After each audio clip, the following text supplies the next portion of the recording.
내가 하나님 말씀을 읽을 때, 상고할 때 어디다 기준을 맞추고 어디에다 초점을 맞추느냐. 그것은 하나님의 말씀의 기준이 돼. 하나님의 말씀이 기준이란 말은 하나님 말씀이 뭐라고 나에게 명령하셨나. 그 명령이 기준이 되어야 된다 하는 것을 잊어서는 안 됩니다. 명령이 기준이라 그러면 아무나 명령의 기준으로 삼고 순종하느냐. 아무나 되는 건 아니에요. 그러니까 내가 하나님 말씀을 읽을 때 나 자신이 어떤 사람인가 하는 것을 항상 먼저 기억해야 된다는 겁니다. 잊지 말아야 되죠. 잊지 않고 내가 하나님의 진리의 말씀을 항상 기억해야 돼요. 하나님의 말씀은 나에게 뭐라고 말씀하시느냐. 내 아들아라고 부르시잖아요. 부르실 때 나는 뭐라고 대답해야 되느냐. 그렇잖아요. 하나님 아버지께서 내 아들아 부르실 때 난 뭐라고 대답해야 되느냐. 아들이 아버지에게 대답하는 그 모습 그대로지요. 누가 사무엘이 엘리 제사장이 가르쳐 주잖아요. 처음에는 엘리 제사장이 부른 줄 알고 선생님 날 부르셨습니까? 그랬지만은 두 번, 세 번째 부를 때는 엘리 제사장이 말씀하시옵소서. 종이 듣겠나이다. 아들이 듣겠나이다. 그렇게 대답하는 것이 정상적이라고요. 그런데 하나님의 아들이 아닌 사람에게 하나님께서 부르시겠습니까? 그건 성경에 말이 안 되는 얘기예요. 하나님은 누구를 부르시느냐? 하나님의 거룩하신 사랑의 생명호흡이 들어간 사람만 부르신다. 왜? 그게 어느 시대든 첫사람 아담이 하나님의 동산에서 쫓겨난 이후에 창세기 4장 1절부터 요한계시록 22장 마지막까지가 전부 그 얘기, 그 말씀이에요. 하나님은 누굴 부르시느냐? 하나님은 부르셔서 뭘 말씀하시느냐? 다른 거 말씀하시는 게 아니잖아요. 하나님께서 뭘 말씀하십니까? 그 시대에 하나님 거룩한 계획이 어떻게 이루어지느냐? 그 하나님의 계획을 성령을 통해서 감동받아서 천사가 계시하는 거예요. 그걸 내가 깨닫지 못하면 알아듣지 못한다는 얘기죠. 그걸 깨달아야 되는데 어느 때만 깨닫느냐? 하나님의 진리의 말씀을 언제든지 최우선으로 생각하라. 하나님은 아무나 책망하지 않으신다. 분명히 하나님과의 거룩의 연관성이 있어야, 거룩의 관계가 연결돼야 부르신다는 거예요. 그러니까 창세기 2장에서 하나님께서 왜 첫사람 아담을 하나님 동산에 데려다 놓으셨는지를 분명히 밝히시잖아요. 아무나 데려다 놓으신 게 아니잖아요. 하나님의 거룩하신 뜻을 이루기 위해서 흙으로 사람을 빚으시고 콧구멍에다가 하나님의 생명호흡을 후 불어넣으셨다. 그러니까 살아있는 하나의 혼이 됐다. 잘 기억하셔야 돼요. 킹제임스 성경이 아닌 다른 성경은 다 뭐라고 하냐? 생명이 됐다. NIV나 ABS나 다른 개역개정 성경 보세요. 다 뭐라고 하냐? 생명이 됐다. 생명이 됐다. 기독교는 아니에요. 그럼 창세기 1장이 틀렸지요. 창세기 1장에서 하나님께서 6일 동안의 창조를 다루는 거 다 끝내놓으시고 가축까지 다 끝내놓으셨잖아요. 그리고 제일 마지막에 우리 형상과 우리 모습을 닮은 사람을 창조하자, 만들자, 조성하자, 계획하셨단 말이에요. 그러면 형상을 닮고 모습을 닮으에 완성되는 거예요. 그런데 창세기 2장 7절에 하나님께서 흙으로 사람을 빚으시고 콧구멍에다 하나님의 생명을 후 불어넣으셨는데 생명이 됐다? 그럼 모습을 닮을 이유가 뭐가 있습니까? 살아있는 영이 됐는데 그게 거짓이란 말이에요. 그 기독교 아니란 말이에요. 하늘 아래 종교는 얼마든지 그럴 수가 있어요. 그러나 기독교는 아니란 얘기예요.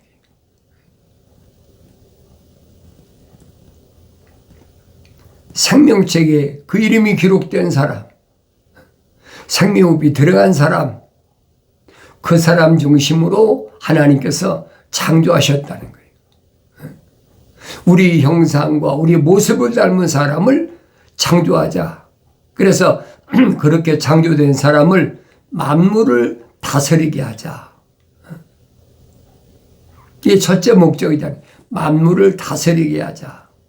그동안 창조된 모든 피조물, 공중의 새나 땅 위의 짐승이나 기어다니는 곤충이나 물속에 있는 물고기나 다 다스리는 통치권을 그에게 맡기자는 거예요. 그리고 그 사람을 하나님의 동산에 빈자리를 채우다. 다시 채워라. 거기 다시 채우라고 그랬어요. 그럼 빈자리에 옛날 뭐가 있었느냐. 뭐가 있었기 때문에 하나님의 동산에 빈자리를 다시 채우라고 하셨느냐. 그럼 옛날 하나님의 동산에 빈자리를 내가 알아야 될 거 아닙니까? 내가 성경을 안 읽고 어떻게 합니까? 성경에 빠진 것이 없다라고 약속하셨잖아요. 선자 이사야를 통해서. 너희는 주의 책을 찾아 읽으라. 찾아 읽으란 말은 자세히 읽으란 얘기예요. 그러면 이것들은 하나도 부족한 것이 없다. 부족한 것이 없으니까 빠진 것이 없다. 그러니까 하나님의 동산에 빈자리가 왜 생겼느냐. 성경에 기록됐다는 얘기죠. 근데 성경을 안 읽으면 어떻게 합니까? 남들이 읽어놓고 하나님의 동산에 빈자리는 뭐 이렇다 저렇다 상상 속으로 추상하는 거죠. 그러나 성경은 정확하게 기록하고 있어요. 왜? 빠진 것이 없으니까. 정확하게 기록하고 있잖아요. 뭐라고 기록하고 있느냐. 에스겔서 28장을 항상 기억하셔야 돼요. 그러니까 창세기 1장 1절과 2절 사이에는 에스겔서 28장이 들어가야 돼요. 그러니까 삽입되어야 된다는 얘기예요. 그러면 하나님의 동산에서 하나님만 찬송하라고 하나님께서 창조된 피조물이 천사가 왜 쫓겨났는지 정확하게 기록해놨잖아요. 성경에 빠진 것이 없어요. 부족한 것이 없다는 얘기예요. 다 자기 짝으로 되어 있다. 자기 짝으로 되어 있다는 말은 하나님의 약속과 명령으로 되어 있다는 거예요. 약속과 명령은 하나예요. 따로 떨어지지 않았어요. 창세기 2장에서도 하나님께서 첫사람 아담에게 약속과 명령하시잖아요. 뭐라고 약속하고 명령하십니까? 동산 중앙에 있는 동산에서 나는 모든 나무에서 나는 내가 마음대로 먹어라. 허락하셨잖아요. 하나님의 동산에 양식으로 좋은 각종 나무가 가득하니까 그 각종 나무에서 나는 건 내가 마음대로 먹어라. 근데 한 가지 동산 중앙에 있는 선과 악의 지식의 나무에서 나는 것은 먹지 말라. 왜? 먹는 날에는 반드시 죽으리라. 빠진 것이 없잖아요. 약속과 명령이지 않습니까? 먹지 말라. 왜 먹지 말라? 약속이 뭐예요? 반드시 죽는다는 거예요. 그래서 사도 바울은 뭐라고 하냐? 하나님의 명령 앞에는 예만 있지 아니오는 존재해서는 안 된다는 거예요. 창조주 하나님이 명령하신 걸 하찮은 피조물이 아니오라고 할 수가 있습니까? 말이 안 되는 얘기죠. 그러니까 육신의 사람도 어려서부터 부모 밑에서 착실하게 교육받은 사람은 아버지가 말씀하시면 예만 있지. 요즘은 이제 가정교육이 엉망진창이라. 가정교육이 제대로 돼 있는 게 있습니까? 안 돼 있죠. 왜 그래요? 부부가 아이를 낳고 나면 맞벌이 부부한다. 그래가지고 이제 뭐 어린이집에다 맡기고 또 뭐 거의 미국 같으면 널서리 스쿨에 맡기고 아침에 데려다 맡겼다가 저녁엔 찾아오고 그러잖아요. 유대인의 가정은 안 그래요. 내가 미국에 와서 유대인들이 사는 동네에서 얼마나 살아봤는데 그들은 일단 어린아이를 하면 여자는 모든 직장 다 그만두고 집에서 어린아이만 교육시키는 거예요. 그러니까 어렸을 때야 뭐 우리 어머니 저절미고 키우지만은 조금 자라서 아장아장 걸어 다닐 때도 꼭 그 주위시 동네에는 가까운데 뭐가 있냐면 라이브러리라고 도서관이 있거든요.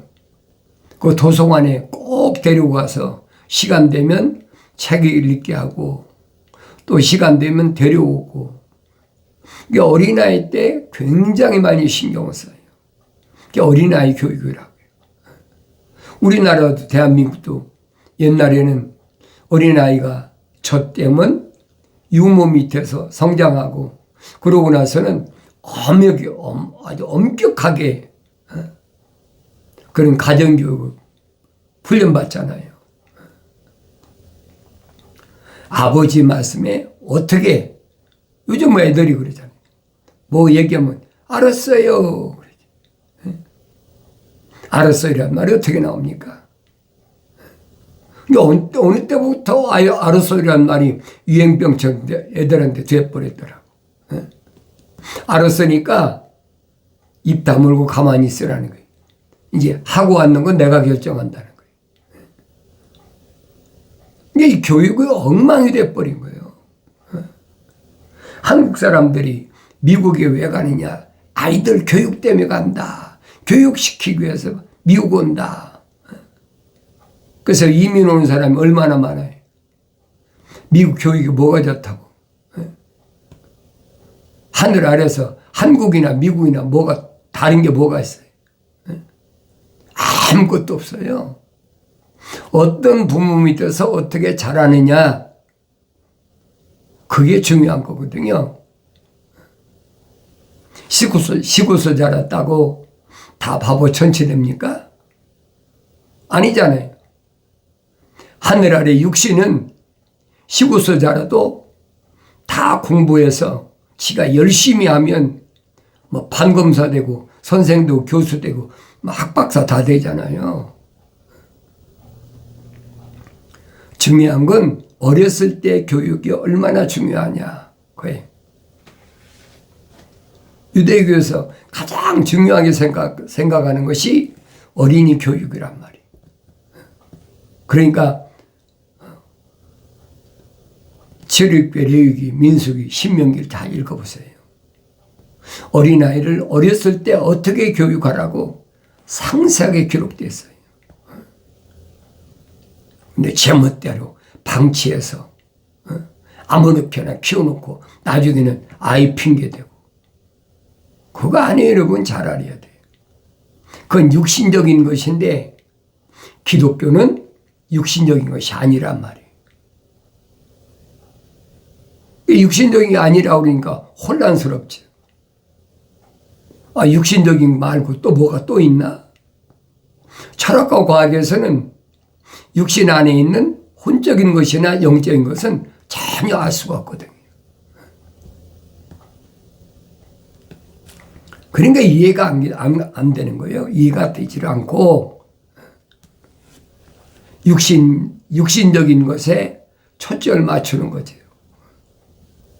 그렇게 성장한 사람이 우리가 잘 아는 사울이라는 사람이잖아요. 육신적으로 해야 얼마나 훌륭한 가문을 가지고 있습니까? 히브리인 중에 히브리인이란 말은 어머니도 아버지도 똑같은 유대인이라는 얘기예요. 또 유대인이 유대교에서 난 이제 8일 만에 할례하라.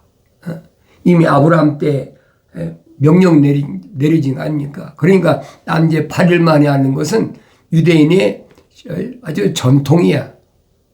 그걸 피할 수가 없는 거예요. 사도 바울이 설명하잖아요.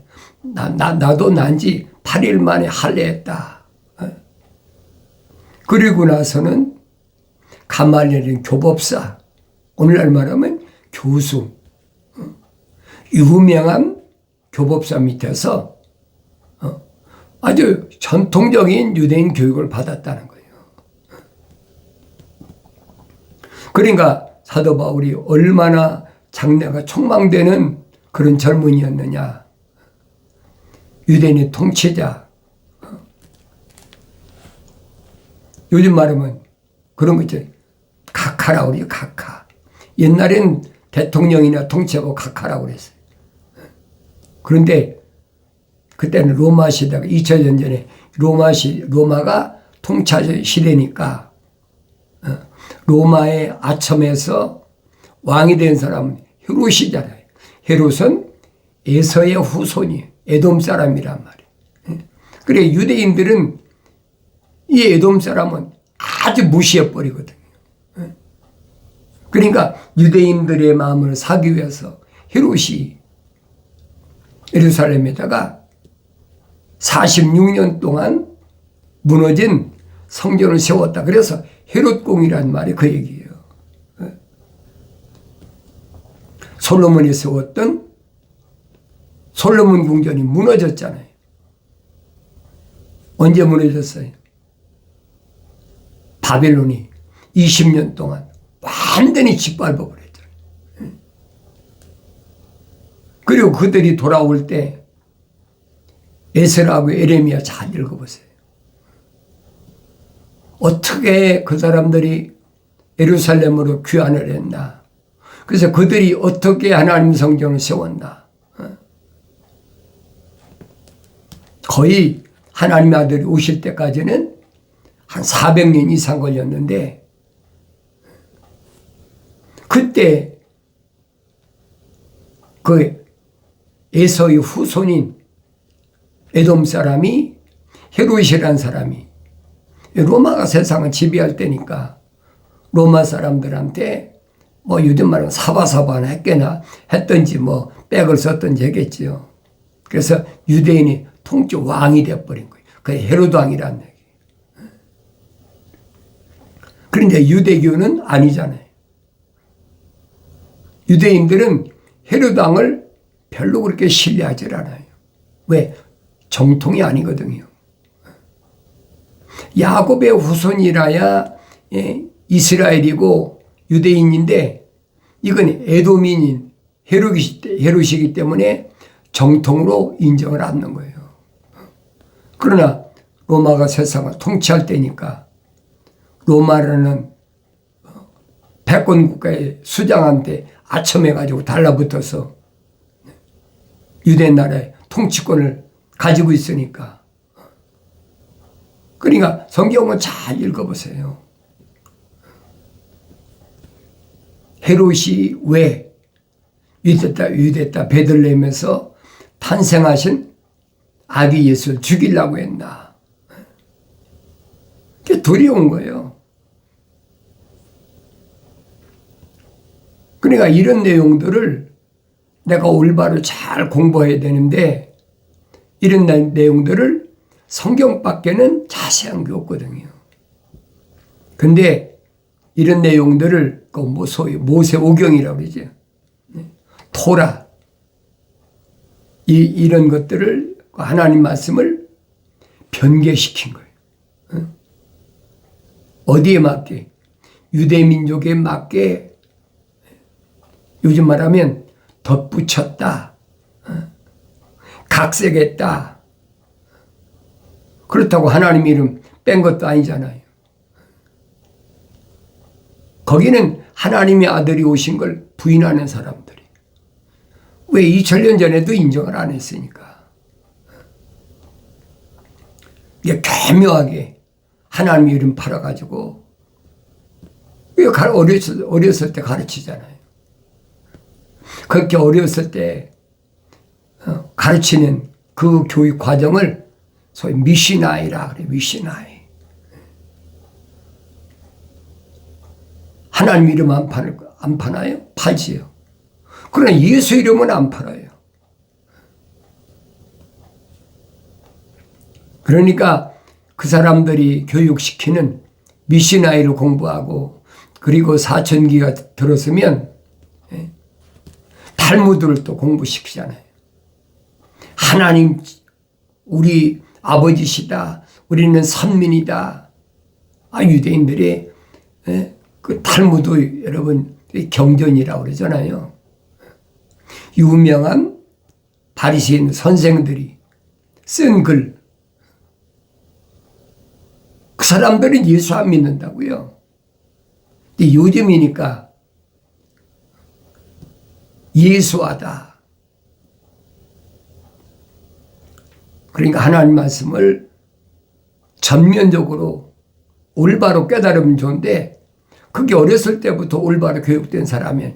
올바로 교육된 사람은 바리새인들이나 예수님 당시도 2000년 전에 바리새인들이나 사두개인들이나 율법사나 교법사 이런 사람들이지. 지금도 마찬가지예요. 이제 세상 마지막 때가 되니까 선자 이사야를 통해서 너희가 알지 못하는 다른 민족이 와서 복음을 전한다. 다른 민족이 이스라엘 가서 복음 전한 민족이 어디 있어요? 아마 대한민국밖에 없을 거예요. 왜? 1948년도에 정치적으로 보면 48년도에 이스라엘 독립했는데 그리고 얼마 있다가 무슨 사건이냐. 우리나라는 대한민국은 6.25 전쟁이 일어났잖아요. 그때 미국이나 유럽이 영국이나 이런 데서 지원군이 여기 16개국인가 와가지고 얼마나 많이 했어요. 그런데 이스라엘은 1967년도인가요? 6.1 전쟁이라고 있었죠. 우리나라보다 한참 뒤에 전쟁이죠. 그때 전쟁을 할 때 한국에 나와 있던 탱크를 자세한 건 모르지만은 몇십 대인지 몇백 대인지 이스라엘이 줬다는 거예요. 그래서 6.1 전쟁하는데 큰 공헌을 했다. 그래서 이스라엘과 유대인과 한국 사람은 형제 국가다. 옛날에 한국의 초대 대통령 이승만 박사가 있을 때나 개신교회 그런 정치가들이 있을 때는 많이 협력을 했죠. 그러니까 이미 그런 일들은 선자 이사야를 통해서 다 선포된 말씀이요. 너희들이 알지 못하는 민족이 와서 복음을 전한다는 거예요. 어쨌든 하나님 말씀을 이제는 그들도 받아들이는데 전통적인 유대인들은 뭘 꿈꾸고 있느냐? 제3성전을 꿈꾸고 있어. 하나님 아들이 오셔서 개혁하시기 위해서 예루살렘이 무너진다. 돌 하나도 돌 위에 놓이지 않는다. 그게 무슨 말인가 모르죠. 그런데 예루살렘에서 그렇게 핍박이 심하고 박해가 심하니까 AD 70년에 로마의 디도가 장군이죠. 군대 대장이 와서 예루살렘을 완전히 박살내버렸어요. 돌 하나도 돌 위에 남아있지 못했어요. 그것을 가리켜서 사도 바울은 미리 예언하잖아요. 개혁 때까지만이다. 유대교는 하나님의 아들이 개혁하실 때까지만 존재했다. AD 30년에 시작된 그 개혁 작업이 언제 마무리가 됩니까? 2000년 돼야 마무리되는 거예요.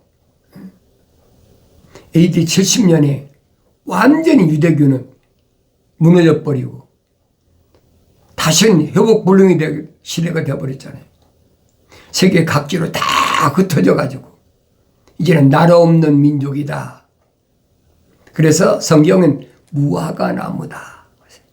무화과란 말은 꽃이 없이 열매 맺는 나무를 무화과라고 그러잖아요. 그래서 여러분이 말씀드린 거예요. 무화과 나무는 이스라엘에게 정치적인 이스라엘을 가리킬 때 무화과 나무라고.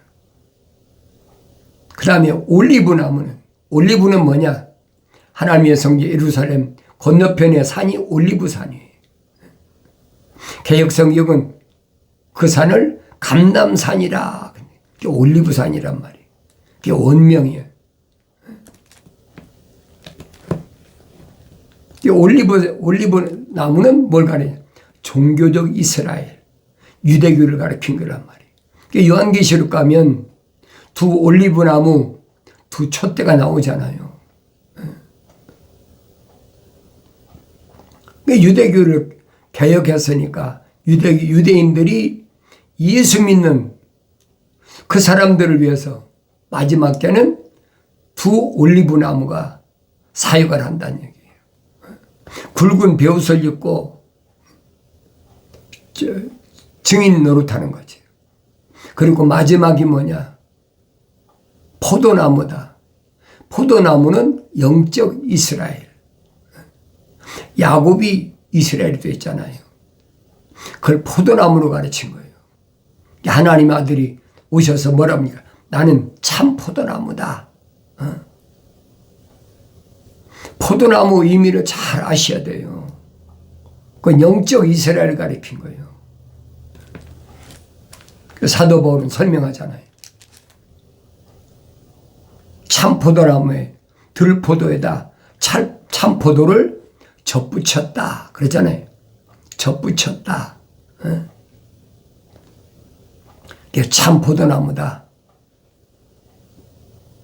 이런 말씀들을 내가 알아야지 요한계시록 가면 예수 그리스도 관한 계시에 가면 뭐라고 하느냐?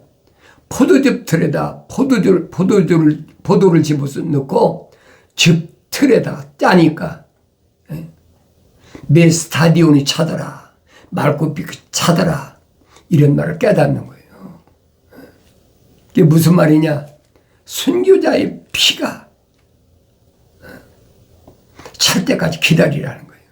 순교자의 수가 찰 때까지 기다리라고 예수 그리스도 관한 계시에서 분명히 말씀하잖아요. 최고의 성공적인 삶은 하나님의 말씀과 예수 그리스도의 이름을 위해서 순교하는 것이, 피 흘리는 것이 최고의 복된 삶이라는 것을 깨닫는 여러분이 되어지길 바랍니다.